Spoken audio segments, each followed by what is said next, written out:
Welcome to Good Goodbyes, the Funeral Facts podcast. We are really glad you found us. In this podcast, me, Simon, a funeral director, And me, Tina, I'm an independent celebrant. are going to discuss all things funeral in an informal space to demystify what happens when we say goodbye. Based on your questions and queries, Si and myself are two industry professionals that are going to chat through the hows, whats, and wherefores. We actively work in the funeral industry in Devon in the UK. So, we hope you enjoy the episode ahead. Welcome to Good Goodbyes.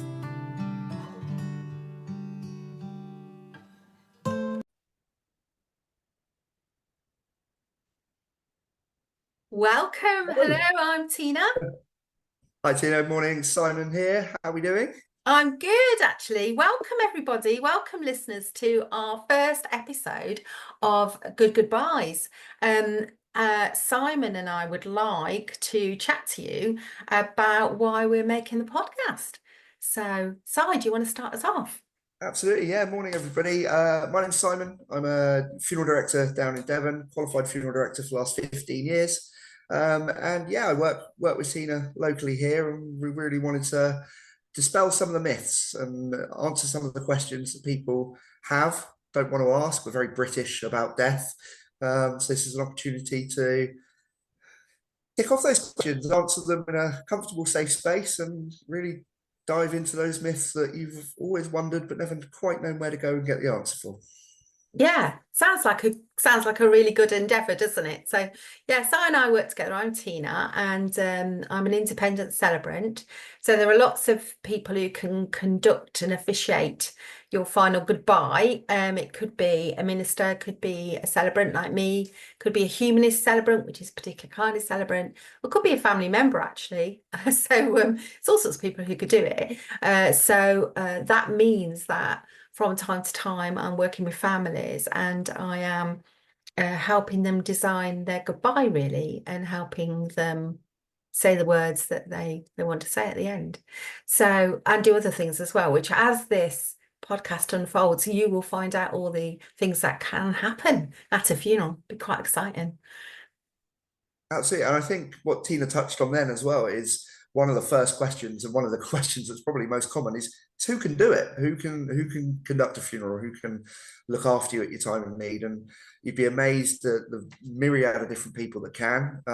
And some people feel that they have to go to a minister or feel that they have to do a certain thing. And we're here to kind of let you know that's not the case. And Mm. ultimately, the choice in funerals these days, I mean, especially over the last 15 years that I've been doing it, has grown so much. There is so much more out there now. And it's really about doing something that's right for you, right for your family, and right for your loved one, rather than feeling like you have to do what you should do. Yes, good point. Very good point, Si. And I think, you know, very few people, and as I said earlier, like, especially us Brits, I mean, wherever you're listening in the world, we're probably one of the worst cultures to talk about death and dying. We just don't look this stuff up, or not many of us find out in advance. I think I've probably in the last 4 years had two conversations with people about their funerals that I've then done the service for when they've died shortly afterwards. So it's quite rare. Um, and so we don't look it up in advance, so we don't talk about it. And so when it comes to us needing to sort something out, to sort a funeral out, we're a little bit at sea sometimes. And it's people like Si and me, and that can help you at that moment in time, because we can just guide you through your options. Yeah, and actually that again that leads on really nicely because one of those people that you met was through me. It was a chap that we looked after together, met before his funeral, and that was at sea. Mhm. So this was a celebration of life that took place out on the water. Yeah. So it shows that when you have that conversation and when you talk about what is possible and what can be done, you'd be amazed at the different options there are. You don't have to sit in a church or a crematorium chapel. The we're not like a wedding. We're not strictly guided by it has to be a registered place. we Yeah. can do really what is right for you. Yeah. And I think as in future episodes, we'll certainly be answering questions. And so if you've got any questions about anything at all, you know, nothing is off the table, I suppose is what I would say when it comes to asking questions, because you'll be surprised in that moment that people find themselves with a death certificate in their hand and having to organise a funeral. They might have been left some instructions from the person who's died, but they may not. And they might have different ideas themselves anyway. So that's the moment in time when people are searching out answers. But in exactly that same moment, they can often be really distressed because someone has died. So it's kind of like not the best time to be doing your research. It's not like you know, a calm Sunday when you're looking at house insurance. It's a different feeling around it, isn't it, Si?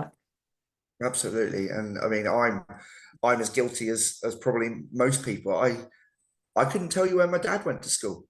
I couldn't tell you where he lived growing up. I've got a bit of an idea. I know it was Torbay, which is here in Devon, but that's about it. And if we don't have these conversations and we don't ask these questions, then it, like Tina said, in our grief cloud, it can be really difficult to be faced with a lot of questions, and you will be asked a lot of questions. What do you Yeah. think's probably the most common question, Tina? What's the one that stands out to you that you're asked almost every Um, time? every time, well, nearly every time I get asked, how long have we got? So what they mean by that, families mean by that is, you know, how long have we got in either the crematorium, if they've chosen that kind of place, or a chapel, they're very quickly like, so how long have we got, and what can we do in that time? That comes up quite a bit. And that's an interesting one, isn't it? Because usually people have got about 30 minutes, but actually 30 to 45 minutes with music going in and out, you can actually say a lot of very beautiful things and have a very meaningful service. But some people want longer. So you might be able to have to book the creme for, if that's where you're having your goodbye, you might be able to book it for more than one session back to back, so you can create more time in that way. And or you don't have your service in a creme, you have it in a completely different place and time is unlimited. So yeah, that tends to come up. What about you? What do you get asked a lot? Um, so it's similar because it's a lot of people ask the question of what can I do? What am I allowed to do? Music especially comes up a lot Mm, where people think, well, what music am I allowed?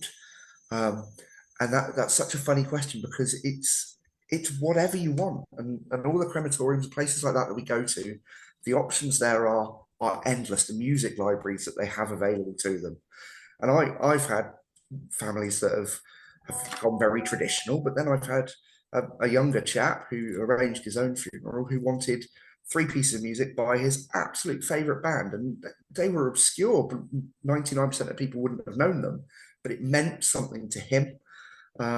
So yeah, when I'm faced with the what am I allowed, it's what do you want is really the more important yeah, kind of question. You're allowed what you want, yeah, and people are almost scared of that fact, actually. yeah, yeah. And I think it's a good point for me to say. I mean, this is just my opinion, so there's a bit of an opinion warning going off here in over the airwaves. Is that Sally and I we're independents, both of us, and we work very personally and individualizing things for our clients. So we don't have stock ways of doing things. We have experience of things that work well, and we'll point that out to our clients, but we're really super flexible. So, for example, the lady, and so we often don't say no. I mean, I always joke that I prefer not to, you know, abseil nakedly down a building and do your eulogy, but I mean, other than that, I'm pretty flexible.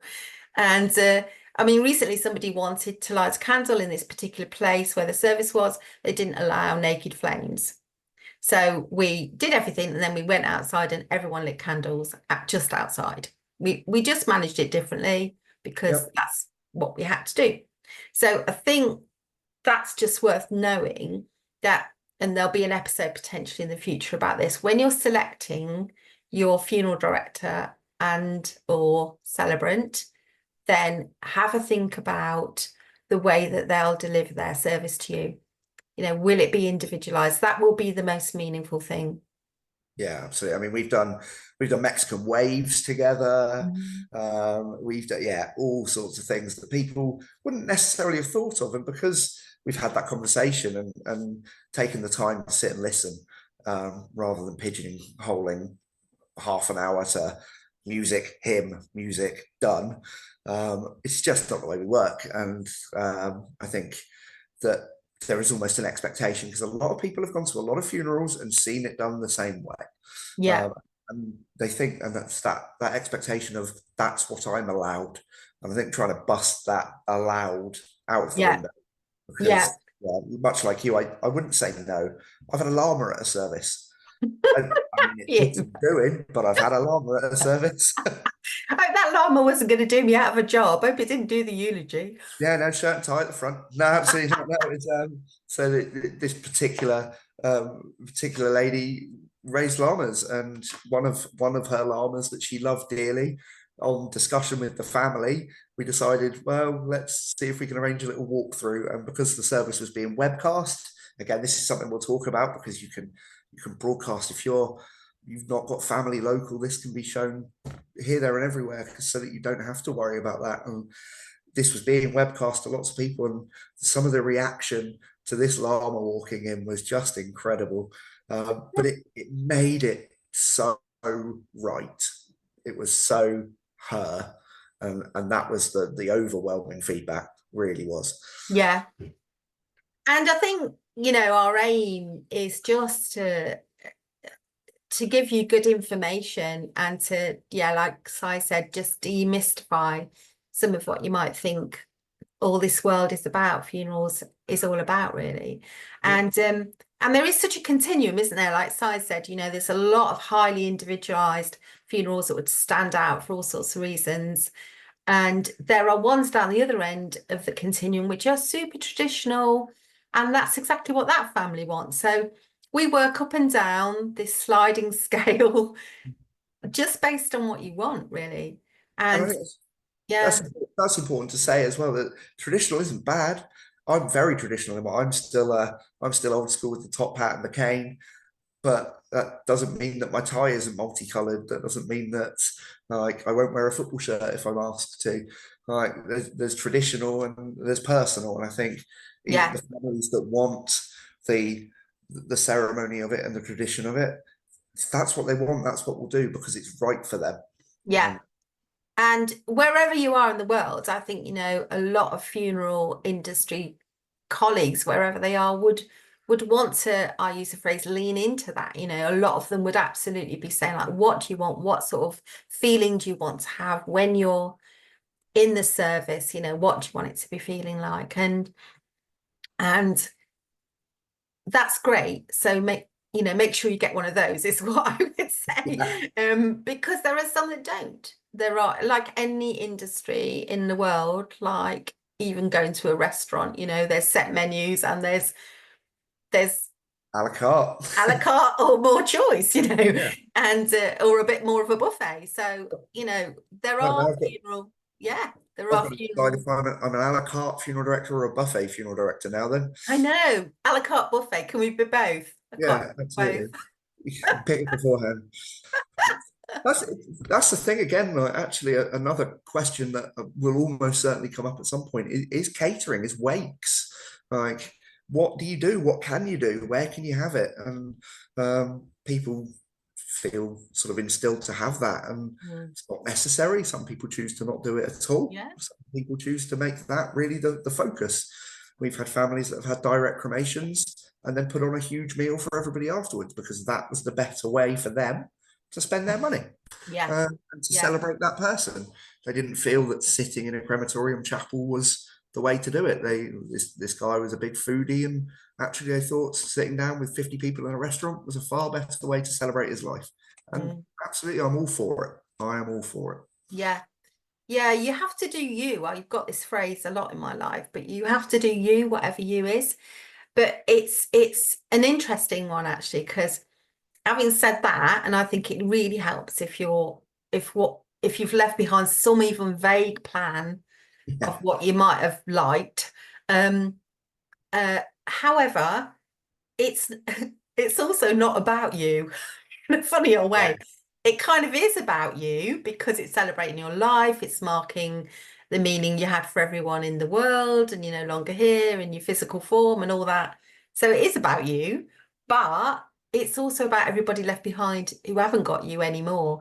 And so leaving a bit of space in there for their choices, even if it's just the words they want to say, is also important. So if you're one of these planners who's already got a will and, you know, lasting power of attorney, and you've got a funeral plan and all that, and you've got stuff written out, that's great, but just be aware that you've got to leave a little bit of wriggle room for choice for your family and friends. Yeah, absolutely. I mean, I could be incredibly selfish at my funeral. There's a piece of music that I absolutely love, but it's 29 minutes long. So That's all we're doing at yours then. Yeah, that doesn't leave a lot of time, does it? You kind of listen to that on the way in as I'm carried, and then 29 minutes later, I have to go around the block about 8 times. What is it? What is the music? Oh, it's called Octavarium. It's by a band called Dream Theater, and it's absolutely incredible. It's absolutely amazing. But we'll have to put a link to that in the show notes, so people can, you know, tune into your favorite bit of music. That sounds good. I mean, that makes the podcast an awful lot longer if we sort of chat for 20 minutes and then off you go. You've got to go and listen to Octavarium now, which is half an hour. You never know. They might be interested. Yeah. So that's just a bit of an introduction from Sinai, really, just trying to get your head in the space of what the podcast will be about, how the chats will go. So thanks for joining us for our first one. Please do make suggestions and ask any questions, and we'd be really happy to answer them. But I've been Tina. And I've been Simon. Thank you very much for joining us today. You've been listening to Good Goobyes, the Funeral Facts podcast. Please do like, subscribe, comment and share. Drop any questions on our social media, on Instagram, or in the text option in the show notes. Si and I are qualified professionals, but we always advise our clients to seek any additional support from medical practitioners if they need to. And we hope you enjoyed this episode. Stay well and be kind to one another.